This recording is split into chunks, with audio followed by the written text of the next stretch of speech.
In Calgary, the weather fluctuates a lot due to the mountains.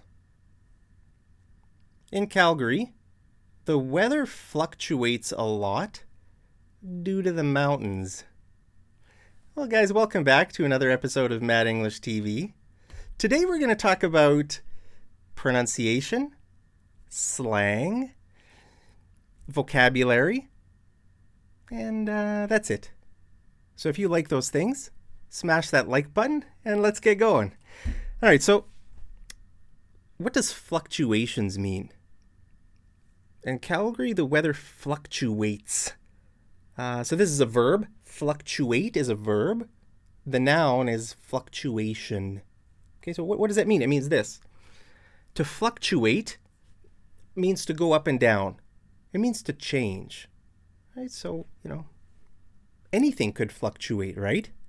Can you think of some things that could fluctuate? I thought of a few. There's so many, guys. Anything could fluctuate.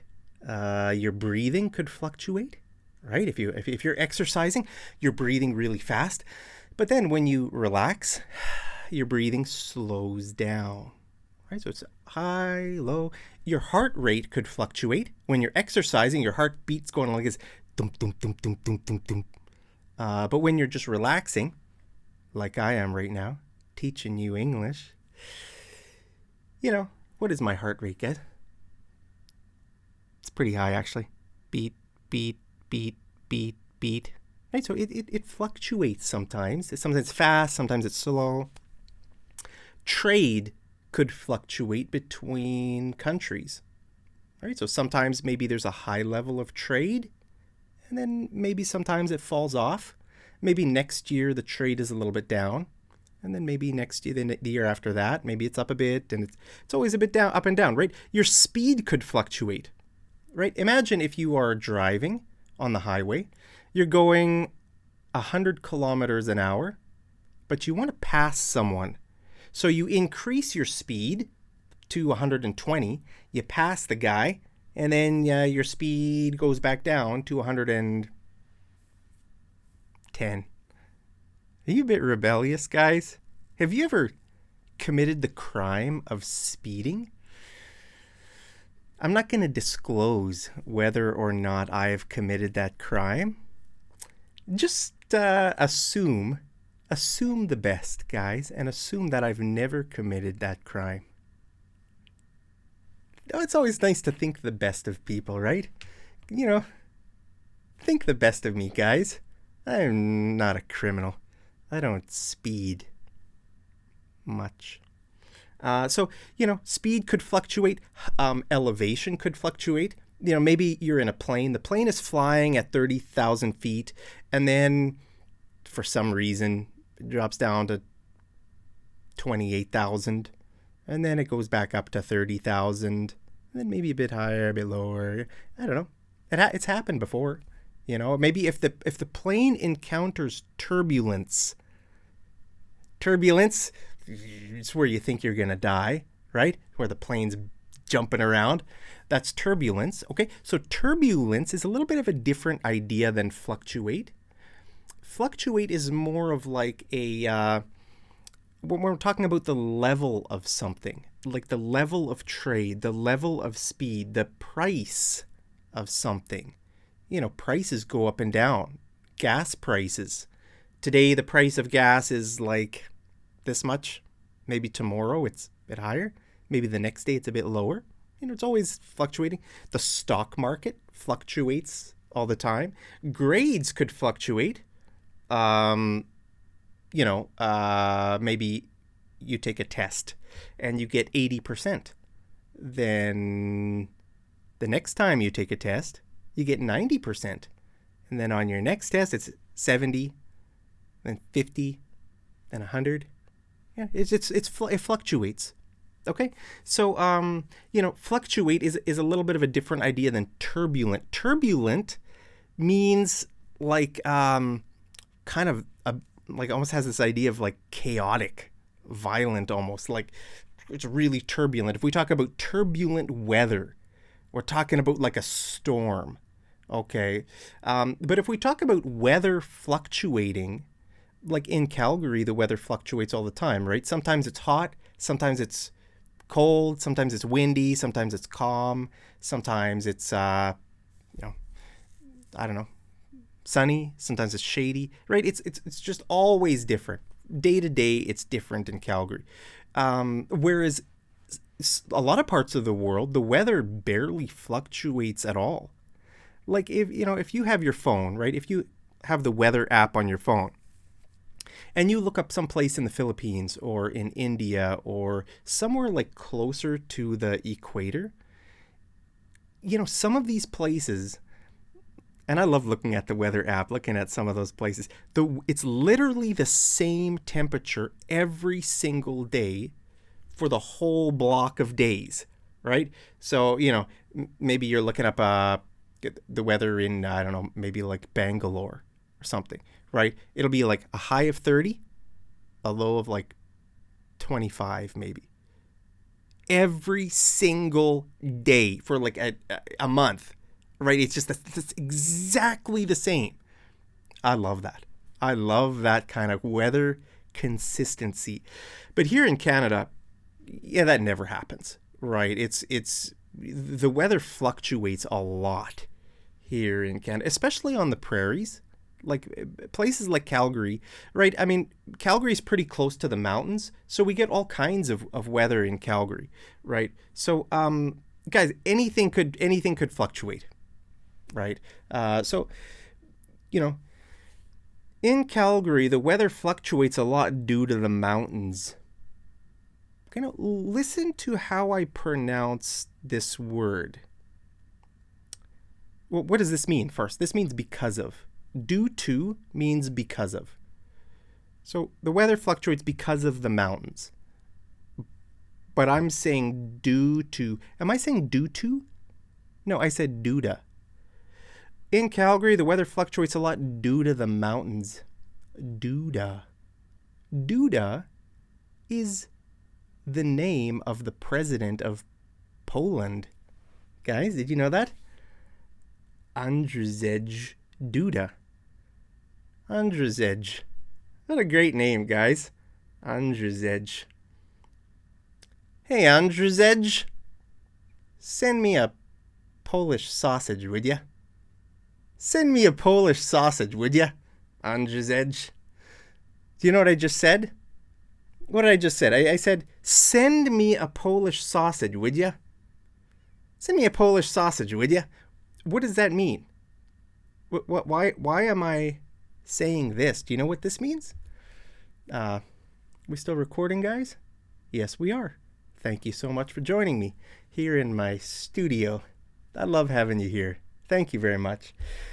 So, do you know what imperative sentences are? Imperative sentences are sentences that give a command and they start with the main verb. Okay? So I said, send me some Polish sausages, would ya? Okay? Send me. I'm starting with the verb, so it's a command, right? So if I were to say it this way, could you send me? Well, that's not imperative. That's not an imperative because the word could is a verb, but it's not the main verb. The main verb is over here. This is actually going to be a question, right? Could you send me some Polish sausages, Andrzej? Is your name Andrzej? That's a great name, Andrzej. So this is not imperative. So let's take a look at some imperative sentences, okay? Give me money, right? It's a command starting with the main verb. Give me. Go to bed. You might tell your kids, go to bed. Okay, you're giving them a command. You are their parents, so you have the right to tell them what to do. Like, brush your teeth. Stop doing whatever you're doing. Sometimes kids are a little bit rambunctious, right? Rambunctious. It means kind of just like annoying, full of energy. They're just kind of all over the place. They're horsing around. Horsing around is another way to say rambunctious. That's a good word, eh? Rambunctious. Are you rambunctious? Sometimes I'm rambunctious. Maybe if you drink a lot of coffee and you have a lot of sugar, maybe you're rambunctious. What a great word. Just means you're kind of playful, full of energy. Rambunctious. So help me. Okay, help is the main verb. Help me. That's a full sentence, right? Buy some milk. You might tell your husband or your wife, buy some milk at the store. So these are imperative sentences. Now, the problem with imperative sentences is they can be a little bit rude, or they might be very rude in some situations because you're telling someone what to do. You're giving them a command, right? So to make it a little bit more polite and informal, sometimes people, they say it like this: pick up some milk, would ya? Pick up means to buy, right? So maybe your husband's at the store and you might say, hey, pick up some milk, would ya? Pick up means buy. Buy some milk, would ya? Now, why would people add this? Well, because this makes it a little bit more polite, because it turns this sentence into a question, kind of. This part is the command, and this part is the question. So it just kind of softens it a little bit, and it's more informal. Okay, would ya is informal, very informal. Okay, pick up some milk, would ya? So what's the difference between this sentence and this sentence, right? Could you buy some milk? Could you buy some milk? Could you pick up some milk? Okay, or pick up some milk, would ya? So this is more informal. This one is probably more polite. Usually it's more common to talk like this in English, to start with could. But this means could. Okay, would ya means could, in this sentence. So pick up some milk, would ya? Could you buy some milk? Means the same thing. This is just maybe a bit more polite sounding. This is a bit more casual, informal sounding. Guys, is my microphone, I am a bit paranoid that my microphone isn't working sometimes. I tried making a video. My last video, I made the whole video, and then I realized my microphone was off. So I got a bit depressed about that. It's just the life of a YouTuber. Sometimes there are technical issues, and over the years, I've lost many videos because of audio stuff. Maybe the microphone wasn't working or whatever. So let me know if you can hear me loud and clear. I hope you can, guys. So look at these imperative sentences with the words would ya. Give me a hand, would ya? Okay, give me a hand. What is a hand? This means help. Okay, a hand means help. So imagine if I'm moving something heavy. I'm moving my couch or a table or something like that. I might say, hey, give me a hand, would you? Give me a hand, would you? And then you will come and you will grab the other side of the couch or table, and then we're going to move it, right? Because it's too big to move it myself. Give me a hand, would you? Okay, close the door, would you? Maybe, I don't know, the door is open a little bit and imagine you're sitting on the couch, you're watching TV, and your son is near the door. You say, hey, close the door, would you? Close the door, would you? So then your son will close the door. Call me tonight, would you? Call me tonight, would you? It just means, could you call me tonight? Right? Hand me the saw, would you? Hand me the saw, would you? Okay. This, imagine if you and me are building a house, okay? And I want to cut some wood. Well, I need a saw to cut the wood, right? So I'd say, hey, hand me the saw, would you? And then you will give me the saw. So hand here means give or pass. pass me the... Imagine like if you're eating, you're having a nice meal with your family or something, and let's say you want something that is over there on the table and you can't reach it. Let's say salt. You might say to someone, hand me the salt, would you? Hand me the salt. It means pass me the salt. You could say, could you pass me the salt? Or you could say, pass the salt, please. Okay, different ways of saying it. But notice this hand means help. This hand means pass or give. Give me the saw, would ya? Okay, so, sometimes you hear people talk like this. I don't know, it probably depends on the relationship, right? Because you usually hear this in informal situations. And not everybody talks like this. I don't use this kind of language usually. Usually I just start my sentences with could. Could you pass the salt, please? Or could you close the door? Could you call me when you get home? Could you hand me the saw? But a lot of people do talk like this as well.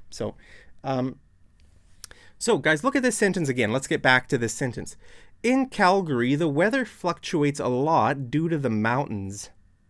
Duda. Remember Duda? Duda. Guys, I would like to make a proposal for a change in the English language. Okay? So here's my proposal. Every time we see the words due to, we should change it to andrzej duda. Just it'd be kind of fun, wouldn't it? Kind of spice up the language a little bit. It'd be like this, right? In Calgary, the weather fluctuates a lot andrzej due to the mountains. What do you think about that, guys? Do you like that idea? It would just kind of spice up English. Spice up means to make it a bit more interesting. All right, so what do you think about that idea? Do you like it? In Calgary, the weather fluctuates a lot andrzej due to the mountains. I stopped drinking coffee andrzej due to the caffeine content. Did you stop drinking coffee andrzej due to the caffeine content? Let me know what you think of my idea. I think it's a great idea. Look at this sentence. In Calgary, the weather fluctuates a lot due to its proximity to the mountains. Hey, wait a minute. Maybe my idea wasn't that good. Because listen to the way I'm pronouncing this. In Calgary, the weather fluctuates a lot due to its proximity to the mountains. Doo-doo. I said doo-doo. Doo-doo means poop. It's another word for poop. It's a slang term for poop. So I said doo-doo. I didn't say doodah. Why? Well, because it's, look at this. Due to the. Doodah the. Doodah the. But here, the next word after due to is its. So why did I change my pronunciation? Well, sometimes in English, the pronunciation of a word will change a little bit depending on what the next word is. So I would say doodah the, doo-doo its, doo-doo its. So why is this happening? Well, it's easier to say ooh-eh than it is to say ah-eh. Ah-eh. It's weird to say these two sounds side by side. So if I say doodah its, doodah its, it's just it's a bit hard to say. It's easier to say this due to its proximity. Due to its proximity. So look at this. In Calgary, the weather fluctuates a lot due to its proximity to the mountains. Okay, proximity means its nearness to something. Okay, so Calgary, if you look on a map, Calgary is pretty close to the mountains. So we can say due to like its proximity, due to its distance, due to its nearness to the mountains. Okay, so due to its proximity to the mountains. I mean, you could say due to, but it's a little bit hard due to its proximity to the mountains. It sounds a little bit less natural than due to its proximity to the mountains. So guys, you might be thinking, how are you supposed to learn this kind of stuff in English? How are you supposed to learn it? Well, the answer is Mad English TV. Guys, you came to the right place. If you'd like more lessons like this, let me know down in the comments, and I'll try to make more pronunciation, vocabulary, grammar, all this kind of stuff in a lesson. Let's see how long we're going. We're already going for 20 minutes, guys, so I don't want to keep you too long. Thank you so much for tuning in. And just scrap my idea of Andrzej Duda. Scrap that idea of changing those words to Duda, because he might be a bit offended if sometimes we use Duda and then other times we use doo-doo, which means poop. He might be really offended, and he might not want to send me some Polish sausages. Poland is famous for its sausages, right? So I would like Andrzej Duda to send me a sausage. So scrap my idea. Scrap means to get rid of it. Get rid of my idea. If you are Andrzej Duda, send me some sausages, would you? Right, so I want you to make a sentence with would ya as your homework. Okay, so down in the comments, think about some imperative sentence and add would ya at the end. That's your homework for today, guys. Well, there it is. Thank you so much for watching. As always, I love you so much. Hope you're doing great today. Hope you're staying safe, healthy, and happy wherever you are. And as always, I'll see you over in the next episode of Mad English TV. Take care.